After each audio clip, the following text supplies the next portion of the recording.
दोस्तों खून का दो किस्म का खून होता है, चाचू बता रहे हैं। लाल भी है सफ़ेद भी है। इसमें जरासीम कुछ सफ़ेद होते हैं कुछ लाल, तो दोनों मिलाकर एक खून बनता है। अच्छा जिसमें जो है ना HB कहा जाता है। अच्छा, ठीक है, एच बिठा जाता है। हाँ। तो HB जो है ना, इसमें H जो है ना हाइड्रोजन और ऑक्सीजन मिलाकर एक खून बनता है। ठीक है, कौन क्या क्या चीजें मिलती हैं?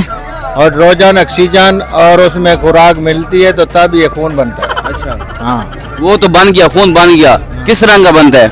लाल रंग का बनता है। लाल रंग का बनता है। अगर ये खून का रंग लाल ना होता तो फिर कौन सा कलर होता? सफ़ेद कलर होता है। सफेद होता। तो ये किस चीज की कमी से सफेद हो जाता है? ये हमारे जो है ना कैसा, जब ये हमारे पास जो है ना उसकी कमी आ जाती है ना, उसकी